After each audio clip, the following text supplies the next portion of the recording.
दोस्तों, ये कहानी एक ऐसे गुरु और शिष्य की है जिसे सुनने के बाद आपका होश उड़ जाएगा। जी, बहुत पुरानी बात है। एक जंगल में एक गुरुकुल था जिसमें बहुत सारे बच्चे पढ़ने आते थे।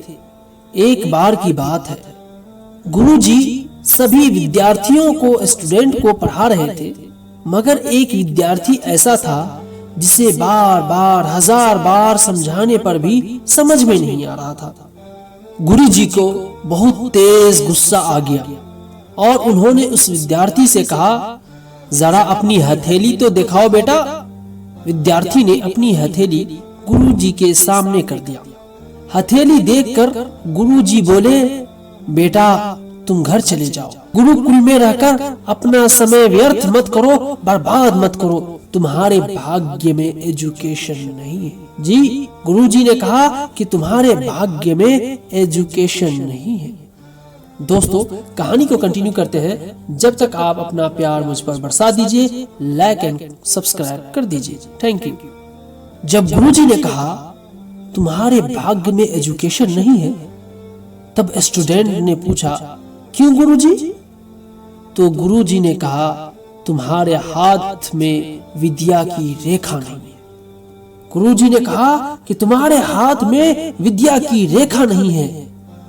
गुरुजी ने एक होशियार और होनहार विद्यार्थी की हथेली उसे दिखाते हुए बोला, यह देखो, यह है विद्या की रेखा।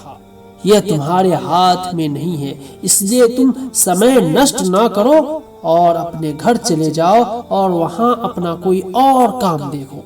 यह सुनने के बाद उस स्टूडेंट ने अपने जेब से एक चाकू निकाला, जिस चाकू का प्रयोग वह रोज अपनी दातुन टूथब्रश काटने के लिए करता था। उस चाकू से उसने अपनी हाथ में एक गहरी लकीर बना दी। जी हाँ, उस चाकू से अपने हाथ में एक गहरी लकीर बना दी। हाथ से खून बहने लगा। फिर वह गुरुजी से बोला, देखिए, मैंने अपने हाथ में विद्या की रेखा बना ली है गुरुजी। यह देखकर गुरुजी शॉक्ड हो गए और उन्होंने उस विद्यार्थी को गले से लगा लिया। गुरुजी बोले, बेटा, तुम्हें विद्या सिखाने से कोई ताकत नहीं रोक सकती है। दृढ़, अटल, मजबूत और निश्चय और परिश्रम हाथ की रेखाओं को ही बदल देती है। दोस्तों, वह विद्यार्थी आगे चलकर महर्षि पाणिनि के नाम से प्रसिद्ध हुए, जिसे संस्कृत भाषा का जनक भी कहा जाता है। तो दोस्तों, इस कहानी की शिक्षा यह है कि लोग चाहे जो भी बोले, हम हर एक को गलत साबित करते हुए अपनी अटूट लगन और कठिन परिश्रम के दम पर जो चाहे वो सब कुछ हासिल कर सकते हैं और करके दिखाएंगे।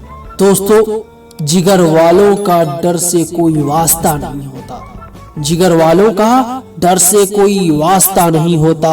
हम वहां कदम रखते हैं जहां पर कोई रास्ता नहीं होता।